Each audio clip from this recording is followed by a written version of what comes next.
王爷有令，这是你们这个月的口粮和柴火。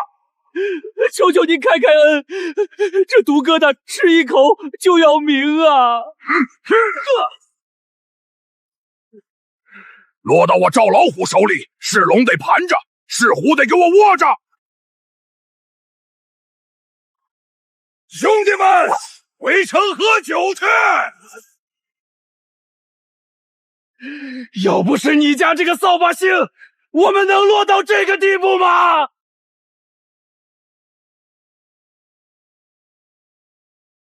陆安，你还有脸笑？你废我的命了！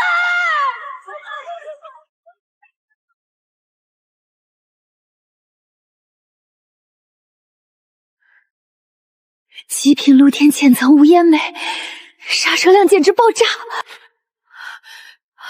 野生高淀粉马铃薯，绝对是极其罕见的抗寒变异种。婉儿她被吓傻了。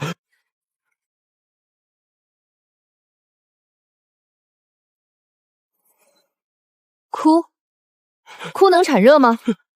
眼泪流出来3秒钟就能把你们的眼皮冻在眼眶上，懂不懂常识？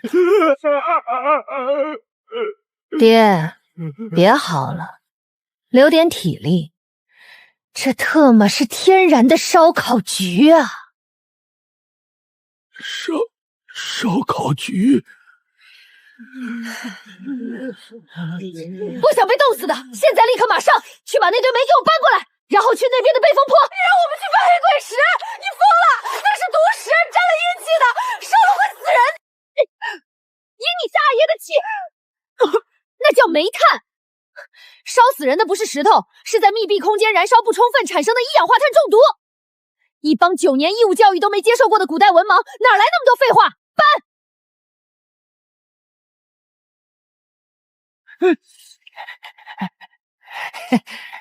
用血和泥巴垒灶台，火一烧不就化了它了吗？简直是异想天开。这叫利用极寒温差，让泥土快速冻结，形成暂时的耐火层。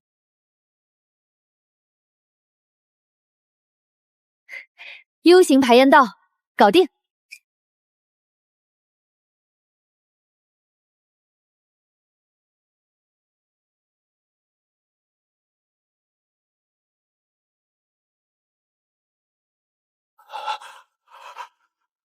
热了，没毒，真的没有毒烟。婉儿，你救了全家的命啊！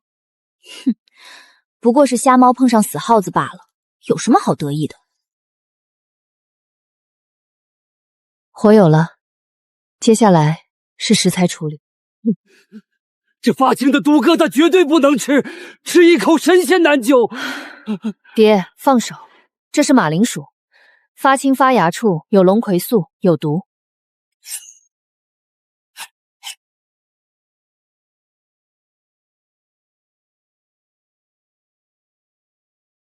苏青青，过来搓洗。凭什么是我？我不洗，这水冻死人了，而且这上面有毒。不洗，那就滚出这个血坑。我数3声，1、2。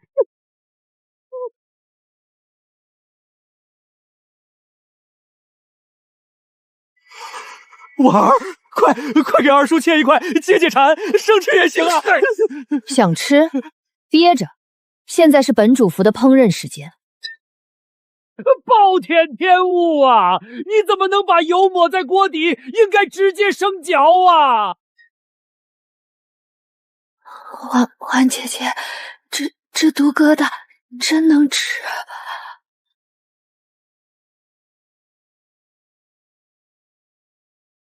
你不是说这土豆吃了会口吐白沫、肠穿肠了吗？外酥里嫩，虽然少了点辣椒面和孜然，但这铁板土豆片在零下30度里简直绝了！爹，吃一片。太好吃了！老夫这辈子在京城吃过那么多山珍海味，竟然都不如这一口独个的好吃。想吃可以去周围捡干柴，去挖雪水，负责洗碗。我们这里不养闲人。我洗，我干，婉儿，你给我留2片啊！求求你了。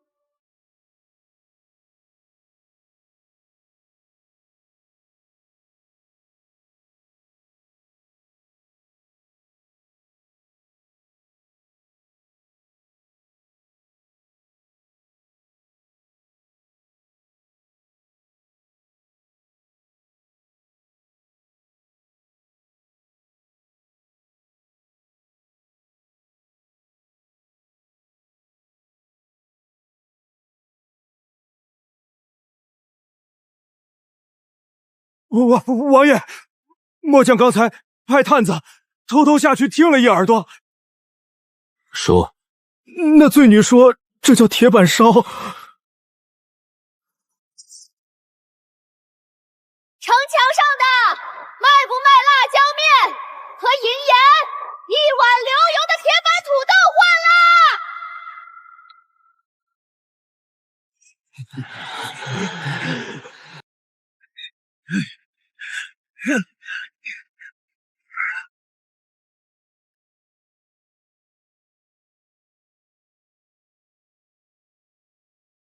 格外儿，昨晚的铁板土豆片真是太顶饱了。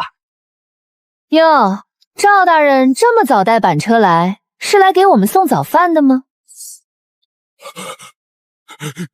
你们怎么没死？这不可能！瞎了你的狗眼！有我侄女在，什么毒物都能变成极品美味。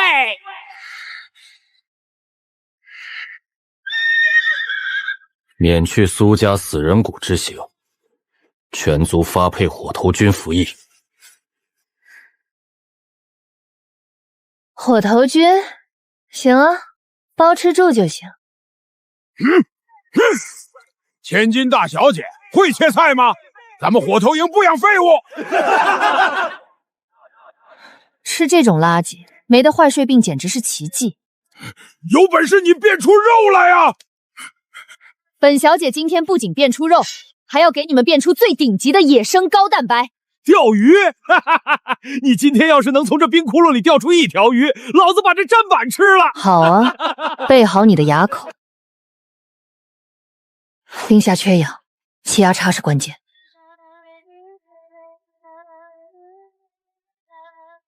二叔，呈品字形砸，呈45度角向内倾斜。装神弄鬼，我就看你们怎么把鱼骗上来。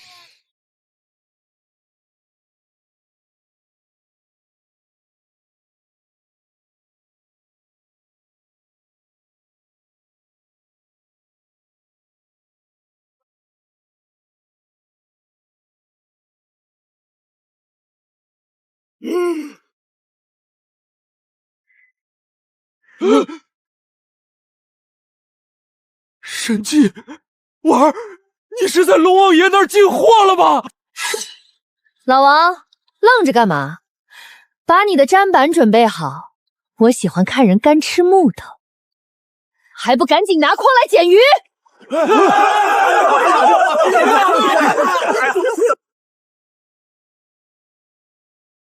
苏姑奶奶，您悠着点切，别伤了您这双神手，我给您捶捶背。滚一边去，别挡光！老王，烧锅，下猪油。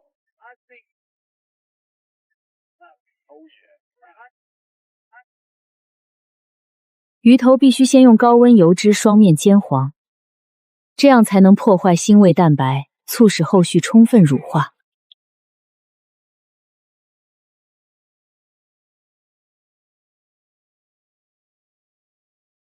北荒特产雪莲果提鲜，还有野生高年份含地参，给你们这群营养不良的古代人补补身子。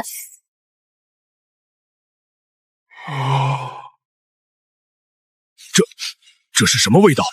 肉香？不对，比肉香100倍，还有一股暖洋洋的药味儿。白长，好像是从火头营传来的，去看看。老子今天就算是死，也要做个饱死鬼。老王，你他娘的在背着兄弟们吃什么毒食？给老子交出来！仙，这野生胖头鱼的胶原蛋白简直绝了。那个流口水的百夫长想喝极品野山参胖头鱼汤，拿你们军营里的金铁塔戳铁好，或者羊皮铆来换。我换，我他妈全换！姑奶奶，给我来一大碗，多舀点鱼肉。太好喝了！本王倒要看看谁敢在此作乱。何风，末将在。去查查他那锅里到底放了什么妖法，顺便给本王也端一碗过来，本王要亲自验毒。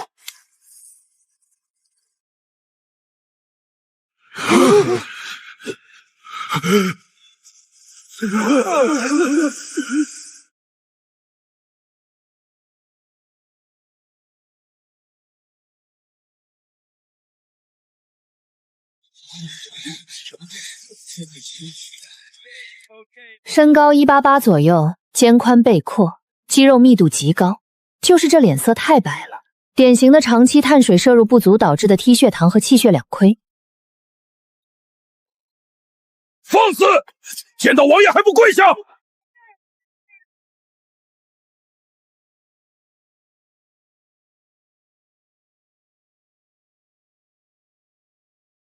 纠正一下，那叫无烟梅和野生马铃薯，不是什么鬼不鬼毒不毒的。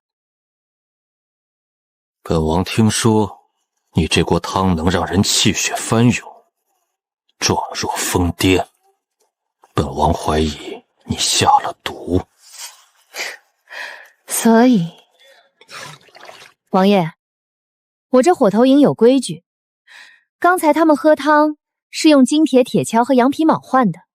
您堂堂镇北王要喝这碗头汤，不给点彩头，说不过好啊。有意思，在这北荒敢跟本王谈条件的女人，你是第一个。说吧，你想要什么？第一，我要黑死灵的使用权；第二，我要5车新鲜牛羊粪便；第三，我要废弃琉璃瓦；第四，借我20个精壮士兵。你要这些干什么？种地啊！不种地，难道天天给你们变戏法钓鱼吗？坏城河底下的鱼再多，也经不住10万大军吃1个月的。种地？王爷，实在对不住，大雪封山，运粮的道断了。这最后批陈粮还得涨价，3倍市价，少1个铜板，您这10万大军明天就得啃树皮了。钱老板，3倍市价，你是在发国难财？在商言商，您要是嫌贵，大可以不买嘛。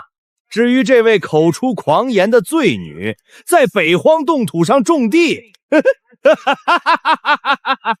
简直是滑天下之大稽！你知不知道地底下1米全是冻得跟生铁一样的冰土？你要是能种出哪怕1片绿叶菜，老子今天就把黑死林的冻土生吞了。这可是你说的，钱老板，光吃土多没意，敢不敢跟我赌一把？就赌1个月，如果我种出了反季蔬菜，你手里囤积的所有粮食，连本带利，全部无偿捐给镇北军。好，但如果你种不出来呢？我条命，外加野山参胖头鱼汤秘方，全部归你。一言为定，王爷作证，1个月后我倒要看看你怎么死。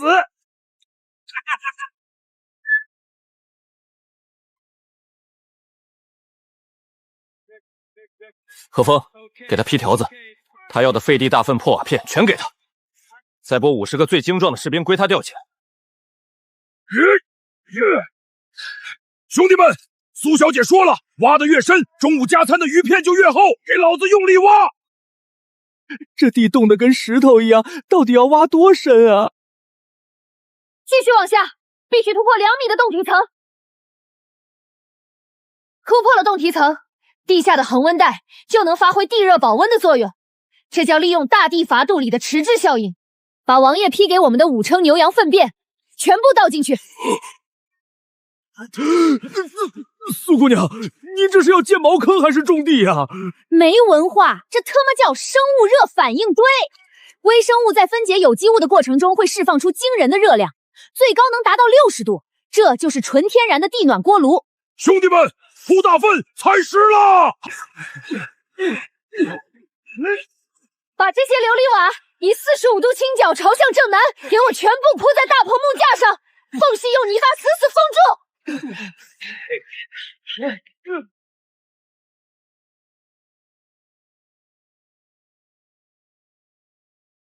我操，这土棚子里怎么这么热？我感觉像是在泡澡堂子。棚内温度零上25度，湿度70%，发酵床工作状态完美。种下去，记住，间距要宽，长出来的东西会大的吓死你们。王爷，1月之期已到，那苏家醉女要是种不出活的蔬菜，她的命连同那张秘方可就归草民了。钱金宝，你不要欺人太甚！你找死！吵什么吵？大清早的，让不让人睡觉了？哼！王爷，带上你的人，跟我走一趟黑死林吧。见证奇迹的时刻到了。这他娘的明明是个大坟包！你把种子埋在这冻土里，是想让他们在地下成仙吗？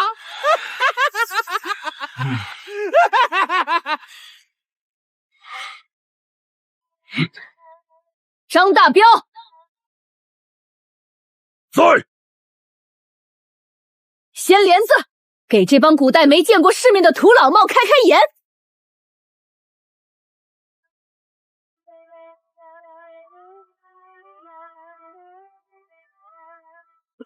有菜吃了，苏姑娘是神仙下凡啊！钱老板，现在张嘴吃土吧，吃吧。这黑死林的土可是极品黑干土，营养丰富的很呢。王爷，草民是开玩笑的，这土冻得跟铁一样，吃下去会死人的。那10万斗粮食，草民按半价卖给军营，求王爷开恩啊！镇北军的规矩，君无戏言。何风，末将在。即刻查抄钱家所有粮仓，1粒米都不准少。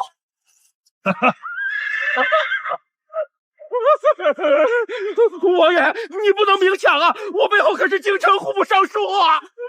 太吵了，他既然不想自己吃，你们帮帮他。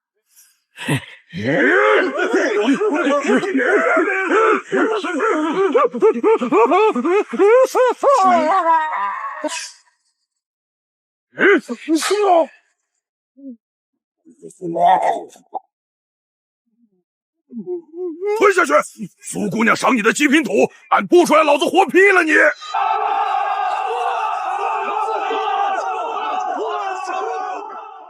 你到底是怎么做到的？1个月前，这里还是一片冻土。基本的热力学加上温室效应罢了。用牛羊粪便发酵产生底火，再用琉璃瓦形成阳光的单向热辐射通道，只要隔离了外界冷空气，这里的土壤温度就能保持在0上20度。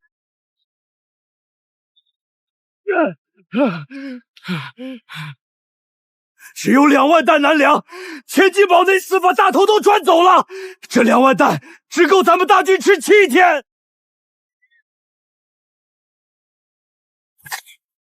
苏婉，你这5个棚子里的菜能吃多久？张大彪，拿锄头来，把2号棚的土豆全给我刨出来。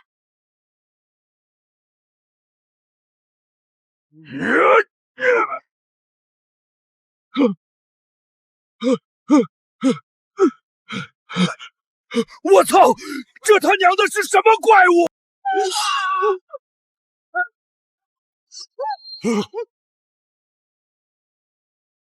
王爷，接好了。大前江南水星最上等的良田，亩产麦子也不过300斤啊！这东西1亩地能产多少？如果扩大规模，亩产6000到8000斤不是问题。贺峰抄回来的粮只够吃7天，而这7天就是我们逆天改命的时间。王爷，10万大军的兵权，敢不敢借我7天？只要能让大军活下去，这10万将士，这7天全听你一人调遣。违令者斩！张大彪，去把所有棚子里的土豆全部挖出来，切块拌炒木灰。我要在3天内把种子扩充到极限。贺峰，你带5000骑兵去把方圆50里内所有的部落和牧民的牛粪、羊粪、马粪全部给我拉回来。5座大棚救不了10万人，我要在这黑死林里建整整1000座温室大棚。1000座？你哪来那么多琉璃瓦？哪来那么多热量？王爷，我今天让你见识一下，什么叫集中供暖，什么叫人造天火。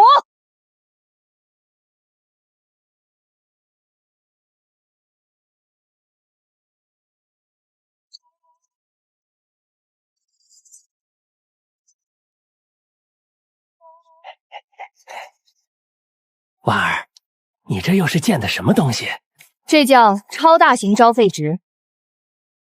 粪便在无氧环境里会产生泱泱菌，它吃掉粪便会放屁，这个屁就是甲烷。放屁！气体顺着这管道输送到大棚底下，只要点燃，我们就能获得比煤炭更稳定、更高温的纯净火焰。这不可能！大粪怎么可能点得着火？你简直是胡说八道！没见识就闭嘴，等会儿别吓尿了就行。管道铺设完毕，阀门准备。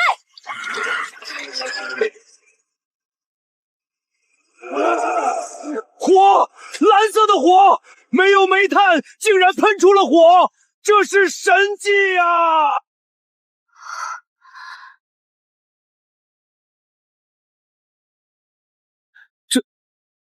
这就是你说的甲烷？没错，王爷，集中供暖搞定，接下来该解决肚子问题了。土豆虽然产量大，但直接煮着吃容易腻，而且不易长期保存。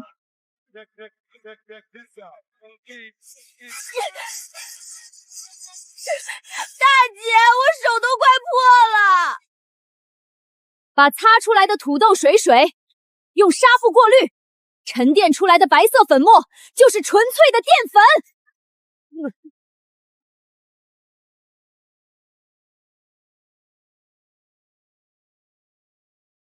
加温水糊化，揉成面团，直接漏进滚开出来的沸水锅里。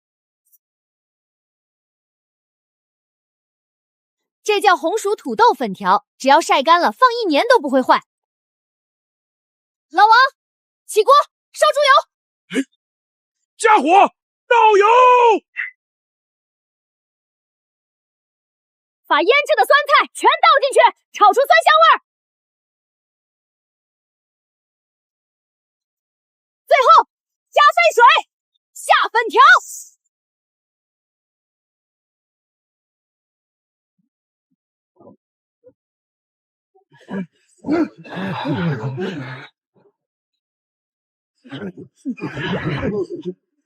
开饭！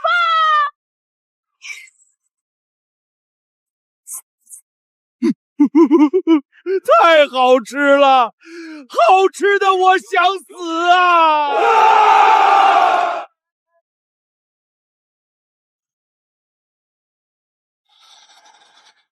一锅粉条竟收服了10万军心，这女人留不得，也少不得。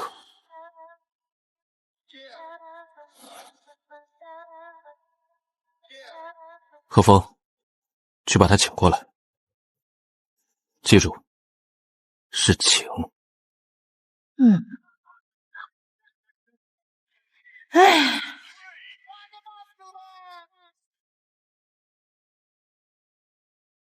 王爷，饭菜还合胃口吗？不好吃概不退款啊！苏婉，本王承认看走眼了，你一人抵得过本王10万精锐吗？说吧，要金银珠宝、高官厚禄，还是这镇北王妃的位置，本王都可以给你。王爷，格局小了，我不要官位，不当王妃，我要北荒所有的开发权，金铁矿优先购买权，还要你10万大军农闲时脱下铠甲，给我开荒、销路、挖大粪。拿镇北军当免费图利，这女人疯了！你要雇佣本王的10万铁骑去挖大粪，本王可以答应你，不过有一个条件，以后本王的1日3餐必须由你亲手来做，少一顿，本王就踏平你的大盘。温度到了，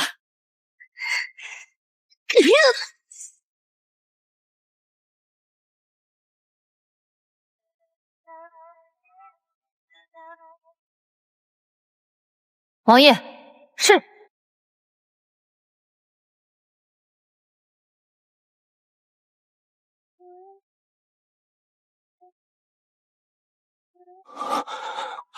小铁淑女，这竟然是真的，这简直是神兵啊！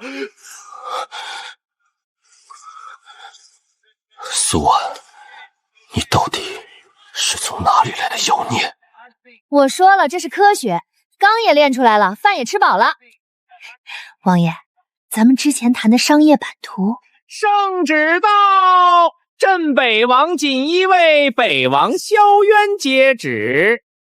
臣萧渊接旨。奉天承运皇帝诏曰：闻北荒天降祥瑞，有罪臣之女苏婉身怀妖异之术，竟能于冰雪中生出绿雾。此等秘术关乎大前江山社稗，理待收归国有。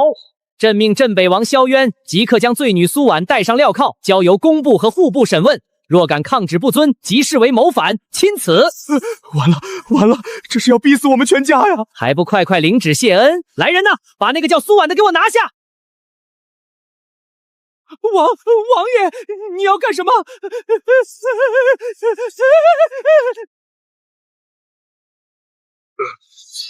我看谁敢动他！造反！你们这是要造反吗？婉婉，刚才高炉的火候是不是还差一点？是啊，刚才确实差了一点点引火的废纸。好。你疯了！这是圣旨，你这是谋反！回去告诉龙椅上那个废物，北荒是本王的北荒，苏婉是本王的女人，她的一根头发比大前的江山还要贵重。想动她，让她亲自带着御林军来试试本王手里这把新刀。滚！苏婉，本王是个粗人，不懂文人的花言巧语，但本王知道，这北荒离不开你，本王也离不开你。嫁给本王，做镇北王妃，从此10万骑骑为你马首是瞻，谁敢动你，本王便踏平这天下。当王妃，每天被规矩束缚，还要应付宅斗剧本。本姑娘不稀罕什么王妃的头衔，搞钱搞基建不香吗？这是北荒联合集团的首席安保大队长兼合伙人入职协议。第一，集团董事长只能是我；第二，你的军队农闲必须给我修路建厂；第三，我的个人财产神圣不可侵犯，你敢毁约，净身出户。如果你答应，我可以勉为其难雇佣你做我的上门赘婿，签了他，以后我管饭。好，哼，本王入赘，但从今往后，本王的位，本王的人，你都得负责到底。敢跑，本王就用你造的高炉把你炼了。成交，明天早饭佛跳墙。刚才耍帅把皇帝的圣旨烧了是很爽，但你们不会以为皇帝那个老狐狸被骂了2句就会在京城里哭鼻子吧？苏董事长，您的意思是朝廷会马上派兵攻打北荒？打仗那是下策，大雪封山，御林军来就是送死。皇帝最阴毒的招数绝对是经济封锁。王爷英明，如果我是皇帝，我第一步就会切断北荒的一切供应，第二步就是等镇北军拿不起刀，再派兵来接手。那朝廷大军开春打过来，咱们这几个大棚根本挡不住啊！谁说挡不住的？在老娘的眼里，跟纸糊的没区别。张大彪，带人去黑死林后山，给我挖石块石。贺峰，去把今天高炉炼钢排出来的废矿渣和粘土全给我拉过来，我要给你们造前最坚固的城墙，还要印上10倍的终极防御装甲。它的名字叫水泥。把石灰石和粘土混合，扔进高温窑炉里电烧，烧透之后拿出来和炼钢的废矿渣一起，全部给我碾成最细的粉末。苏婉，你到底在搞什么鬼？你让大军整夜不睡，就是为了弄这一堆扬尘的泥土，能挡得住千军万马？泥土，王爷，把你的汤喝完，等会儿别惊掉下巴。贺峰，让人用木板在营地门口搭个1米厚的模具，把这些泥浆全倒进去，然后等。等什么？等它水化凝固。这就是你说的终极防御，一堵泥巴墙。苏董事长，这种泥墙我一拳就能打穿。哦，是吗，贺将军？来，展示一下。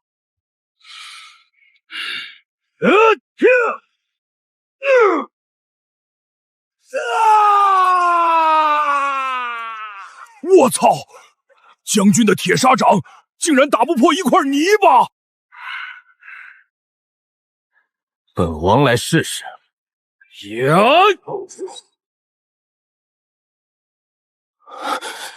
这到底是什么石头？怎么比精铁还要硬？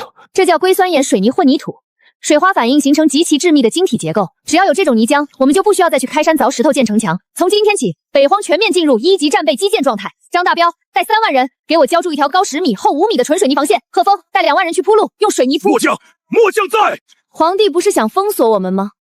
等开春大雪融化，他派大军来的时候，他会绝望地发现，他面对的不再是一个饥寒交迫的北荒大营，而是一座拔地而起、刀枪不入的钢铁与水泥铸成的现代工业堡垒。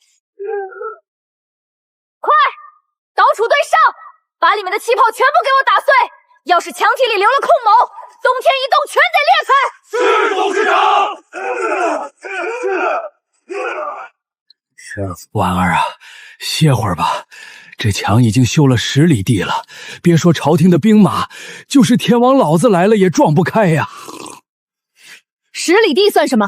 我的目标是把整个北荒边境全部用水泥封死。这可是10万免费的极品劳动力啊！每天只给他们吃3顿土豆粉条，就能爆发出这种恐怖的生产力。我不把他们压榨干，我都对不起我这董事长的头衔。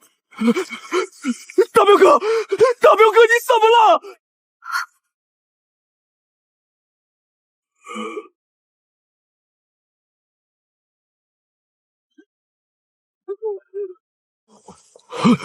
怎么回事？中毒了吗？闭嘴，别慌。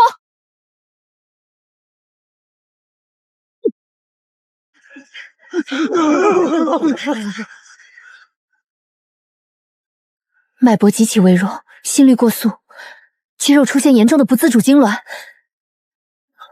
发生什么事了？王爷，出事了！不光是工地这边，大营里刚才也有几百个兄弟突然晕倒，御医看了，说是虚脱症。虚脱？他们每天吃着土豆炖肉，怎么会虚脱？是低钠血症。我问你们，火头营里的井眼是不是断供了？贺峰，怎么回事？本王不是让你派人去黑市高价收盐了吗？王爷，收不到啊！狗皇帝下达了3禁令，整个河南南干被御林军彻底封死，一只苍蝇都飞不过来。所有的黑市商人全被抄家灭族，谁敢卖给北荒，就是诛九族的死罪。为了不影响干活，末将只能每天往大锅饭里多倒点醋。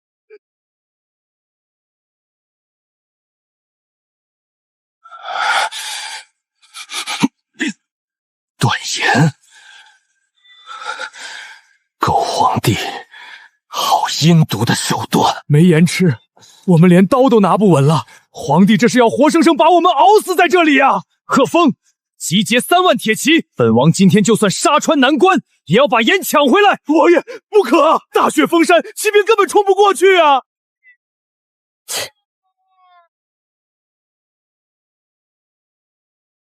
动不动就拔刀，你当你是古惑仔啊？不就是没盐吃吗？至于在这儿要死要活的？苏姑娘，这可不是开玩笑的啊！人3天不吃盐，连路都走不动。咱们10万人去哪儿弄那么多盐啊？去哪儿弄？距离大营不到50里，不是有一座全大前最大的露天盐矿吗？守着金山要饭吃，说的就是你们这群古代文盲。婉儿，你疯了！那个方向只有百鬼湖啊！那里方圆百里寸草不生，湖水剧毒无比，当地人称那里的石头为鬼盐，碰都不能碰。你要让大军去吃毒药？我说你们是文盲，你们还真是一点都不谦虚。湖水发白，寸草不生，是因为那是一个极高浓度的内陆盐碱湖。那是因为湖水里除了上食盐，还有氯化镁、氯化钡等重金属杂质。美言疾苦，败言直接吃会死人。那你说这些有什么用？既然有毒，还怎么吃？只要把毒素分离出去，剩下的不就是极品禁言吗？王爷，准备100口大锅，5000斤神回会，10000斤草木灰。今天本董事长就给你们这帮土老炮表演一个什么叫硬核化学提纯，点石成金。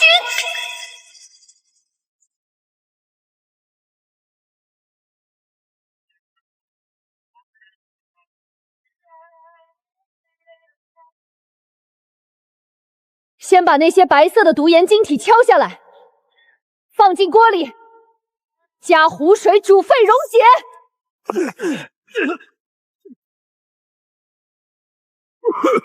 苏姑娘，这水熬出来都是黄褐色的，苦涩刺鼻，闻一下都头晕，这真的能吃吗？婉儿啊，这可是传说中的化尸水啊！你别玩脱了，把咱们全毒死在这儿啊！他就是个疯子，这种毒水要是能变成，我苏青就把这铁锅生吃了。急什么？接下来才是核心科技。草木灰和金石灰可是天然的强结和沉淀剂。到。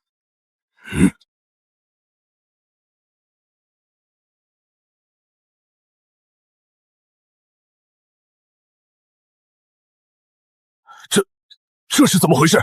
水底怎么凭空生出这么多白色的泥巴？酸碱中和反应置换出了导致苦味和剧毒的镁离子和重金属钡离子。把上面轻轻的盐水舀出来，倒进木炭缸里进行2次过滤。清了，水变得像山泉一样清澈了，一点苦味都没有了。最后一步，大火收汁，蒸发结晶。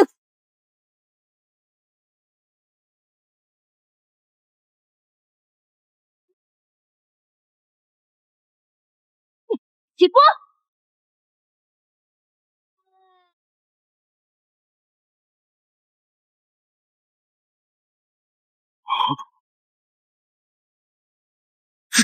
这是盐！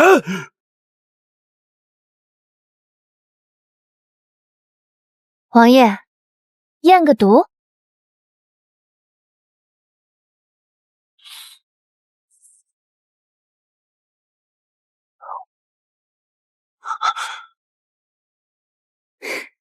如何？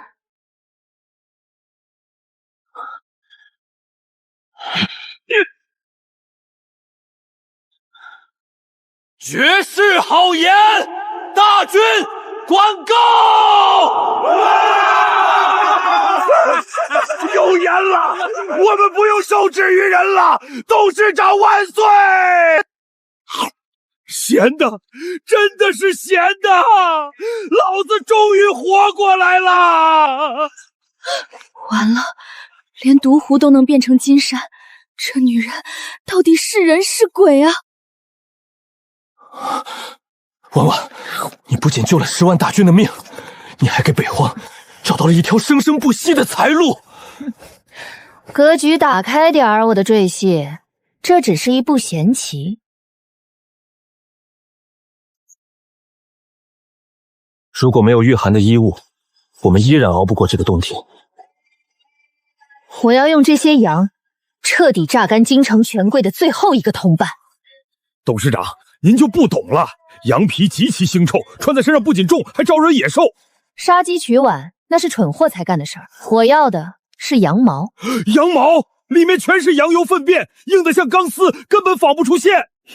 那是你们不懂什么叫高级化学造化脱脂工艺。明天派人活捉1万只羊。别跑！你这畜生，把毛给老子留下！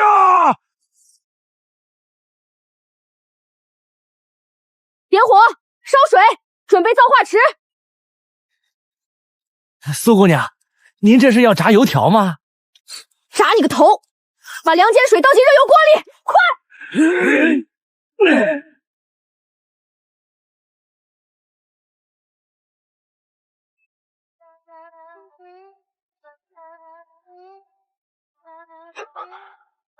这是什么东西？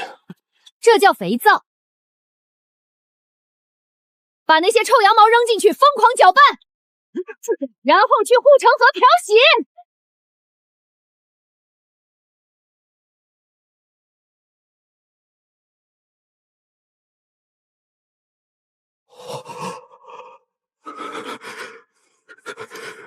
这比江南进贡给皇上的上等棉花还要软和100倍啊！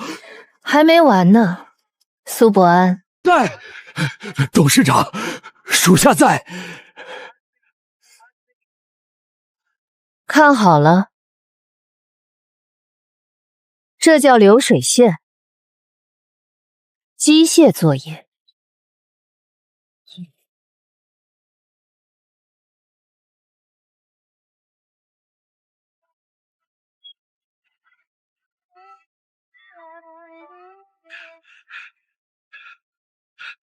热，太热了！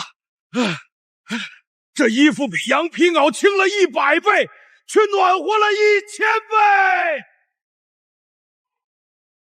婉婉，你不仅是北荒的神，你也是本王的。打住！把剩下的顶级大衣和银烟全部装车，我的赘婿带上铁骑去南关。我们要去给大钱的权贵们送一点小小的、极其昂贵的特产。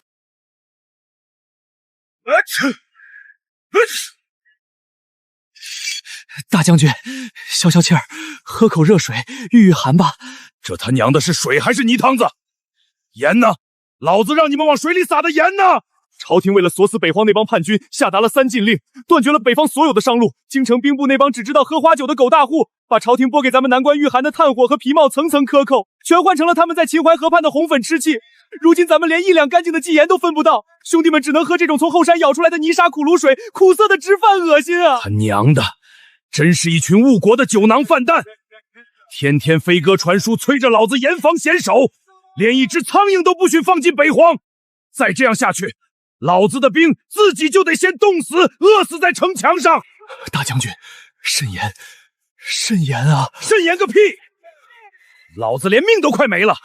不过，咱们南关虽然挨冻挨饿，但北荒那帮刚刚撕了圣旨造反的镇北军，日子只会比咱们难过1万倍。朝廷早就给北荒断了江南的棉花和江南的官盐，萧渊手里那10万大军，如今既没有御寒的衣物，又没有盐巴，在这零下30度的北荒冰原上，他们就算再能打，不出10天也得成片的冻死。大将军英明，朝廷这坚壁清野的手段确实毒辣，虽然把咱们自己也卡得半死，但确实能活活熬死镇北军啊！请进，提刑！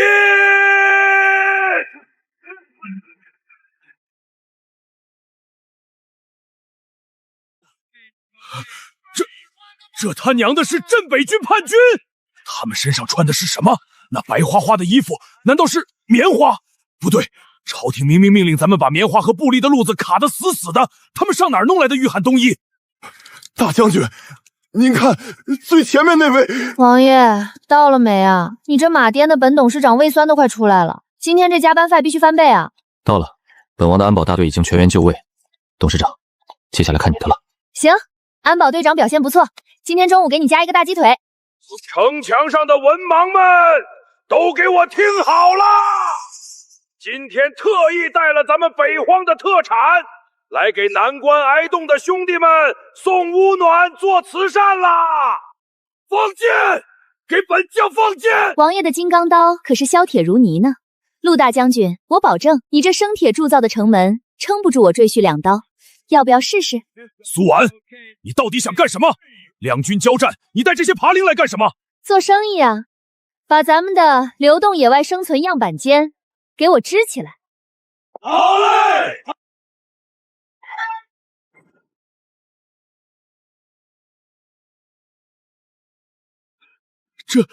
这是什么味道？怎么这么香？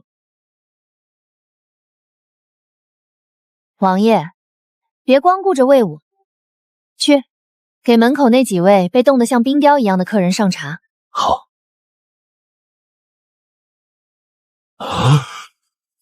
陆大将军，别站着，坐。来人，给陆大将军上我们北荒重工的主打产品——北荒牌猪肉酸菜炖粉条。是，董事长。萧渊、苏婉，本将乃是大前朝廷的命官，深受皇恩，绝对不会受你们这些反贼的糖衣大包诱惑。有种，你们现在就杀了本将！我要是吃你们一口东西，老子就不姓陆。行啊，那改姓苏吧。我北荒重工缺个看大门的保卫科副科长。陆大将军，别撑了，你手底下的士兵现在连精盐都吃不上了吧？朝廷因为大雪崩，根本运不来御寒物资和精盐。胡说八道！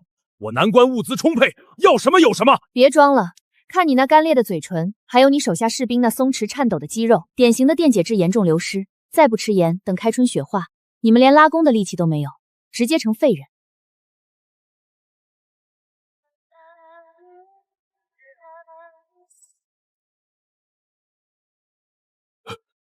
这是什么？白玉粉吗？白玉粉，长点脑子好不好？这是本董事长亲自从百鬼湖里提存出来的极品雪花精盐。百鬼湖？那是毒壶，是化尸水！你居然拿毒水熬盐，是想毒死本将吗？大将军，没文化真可怕！我之前解释过了，那只是半生了重金属杂质的碱糊。本董事长用草木灰中和生石灰沉淀重金属，再用活性炭2次过滤，最后结晶。这盐可比你们大前京城皇家特供的贡盐还要纯净10000倍。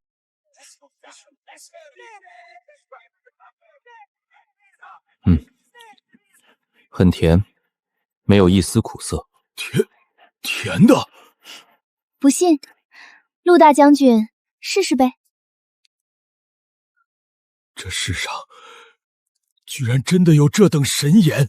大将军，您怎么了？是不是有毒？毒你个头！这盐比皇上赏我的贡盐好10000倍！快给老子装一麻袋！装一麻袋？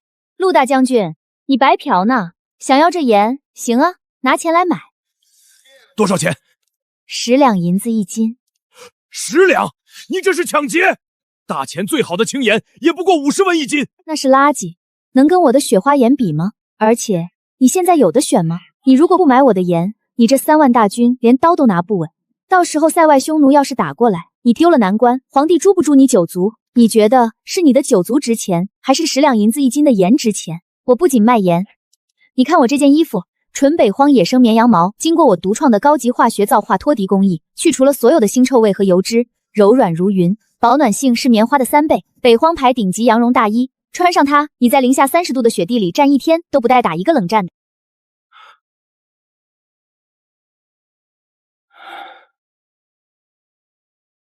这简直是神仙穿的衣服啊！比本将那身陈铁铠甲轻了50斤，却暖和了100倍。大将军，这衣服也卖？卖，当然卖，一件只要100两银子，概不深账。100两？贵吗？陆大将军，你可以不买，但我保证，等会儿我把这些东西拉到南关城墙下，去卖给你手底下那些快要冻死的普通士兵。你说，他们是愿意为了朝廷那道虚无缥缈的封锁令，在雪地里被活活冻死，还是愿意拿手里的刀枪、金铁，甚至是关卡里的铜钱来换他们一条命？苏婉，你这是要瓦解我南关的军心啊！错了，大将军，我这不叫瓦解，我这叫北荒重工与农业联合集团南关分公司开业典礼。我知道你南关手里没那么多现银，本董事长也不稀罕你那点破铜钱。我要你关卡里堆积如山的金铁矿石，我要你库房里那些发了霉，你们不会用，但我会用的棉花和硝石。我还要你这3万守军每天轮班，给我去黑死林外围开垦荒地、修路、建水泥大棚。如果你答应，以后南关的兄弟们不仅有吃不完的雪花盐，穿不完的羊绒衬衫，还有顿顿管饱的猪肉酸菜炖粉条。如果你不答应，本王的安保大队不介意现在就送大将军去京城见见皇上。陆大将军，想好了吗？这能去污的东西又是什么？这叫肥皂，送你们了，洗澡用的，用来洗去你们身上那股穷酸、无知，而且快要冻死的腐臭味。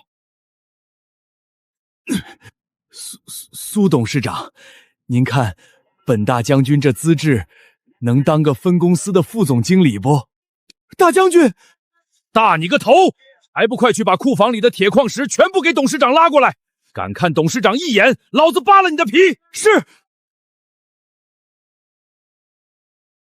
苏姑娘万岁！董事长，本大队长的安保工作，你可还满意？勉勉强强吧。明天给你升职，当北荒集团的保卫科总科长。只当科长，本王更想当董事长的枕边人。打住！不许办公室恋情，赶紧去干活，把陆雄那3万劳动力给我安排好了。开春之前，我要让南关和北荒之间的水泥路全部通车。是，董事长。快快快，把这车水泥倒进去！董事长说了，今天天黑前把这条10里长的国道铺完，晚上食堂加餐吃红烧肉。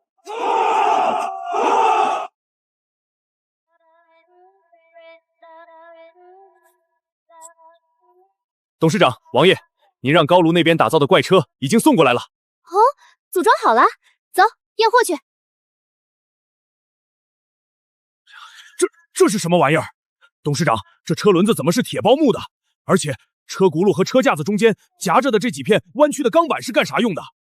这叫多片钢板弹簧减震悬挂系统。大前的马车，车轴直接连着车厢，路面只要有一点坑洼，震动就会全部传导到车上。跑得稍微快点，拉的货物能被颠碎，人能被颠出脑震荡。所以我用高炉炼出来的金刚，打造了这些极具弹性的钢板，它们能吸收路面80%的冲击力。不仅如此，我在车轴里加入了用钢水浇筑打磨的简易滚珠轴承，虽然精度比不上现代工业，但在抹上猪油润滑后，摩擦力至少比你们大前的破木头车轴降低了5倍。听不懂？没关系，试驾一下就知道了。去挑10匹最壮的万马套上，拉5000斤生铁，去咱们刚修好的那段水泥路上跑一圈。5000斤？董事长，咱们大前最好的辎重车4匹马拉2000斤就是极限了，5000斤这车架子不得当场散架呀？让你去你就去，废什么话？是，小月，驾！老天爷啊，这速度，这载重量，如果用来运兵和运粮，这天下谁还能挡得住镇北军的铁器？董事长，你这脑子到底是怎么长的？少拍马屁，物流系统解决了。贺峰，末将在。把咱们这半个月生产的5万件极品羊绒大衣，还有5万斤雪花银盐，全部装车，拉到南关的交易市场里去。给我把大前京城那帮狗大户的钱全部吸干。老爷息怒啊！废物！大雪封山，全是一群废物！南方的棉商，北洋陈机囤积居奇，价格已经翻了10倍了呀！府里的炭火也快烧光了，老夫人昨晚都冻得直咳嗽。本官难道不知道贵吗？皇上3令5声，坚壁清简，不准任何商队前往北荒通商，连带着整个北方的商路都断了。可是家里总得穿衣吃饭啊！现在别说棉衣了，连市面上的青盐都快断顿了。老爷大喜啊！什么大喜？诈尸了不成？不是，是前几天您派去南关边境黑市碰碰运气的商队回来了，他们带回来一批极其逆天的神物。方能有什么神物？他们自己都没冬衣穿。这是什么料子？商队的人说，这叫北荒特供极品羊绒衫。老爷，您快穿上试试。这简直是神仙穿的衣服啊！那帮商队在哪儿弄来的？这等神物为何京城从未见过？商队说这是镇北军在南关搞出来的北荒重工联合集团卖的。老爷，您再看看这个，甜的，没有泥沙味，这才是人吃的盐啊！快说，这盐多少钱一斤？这羊绒大衣多少钱一件？本官要全部包圆。盐100两一斤，衣服1000两一件。什么？他们怎么不去抢？老爷，商队说了，人家根本不愁卖，那边现在已经彻底封了。镇北军修什么一条水泥的神路，马车跑得飞快，现在全天下的黑心富商都像闻着血腥味的鲨鱼一样往南关冲。而且，商队说那个什么苏董事长放话，北荒物资有限，实行饥饿营销和 VIP 额制，没有他们发放的黑卡，就算您带1万两黄金去，人家连1粒盐都不卖给您。饥饿营销，上手账房 VIP 配额，快！这等神物，就算倾家荡产，本官也要买回来进贡给皇上和太后。开门啊！小子有的是钱，给我来10斤雪花盐，我出2000两买一件羊绒大衣，求求你们开门吧！董事长，下面的人已经冻得快骂娘了，真的还不开门吗？急什么？这叫饥饿营销的极限拉扯。这帮人在京城作威作福惯了，太容易得到的东西，他们是不会珍惜的。如果他们冻急了，强攻怎么办？有这些火力网在，就算皇帝把御林军派来，我也能把他们轰成肉泥。陆雄，在。开门，放韭菜。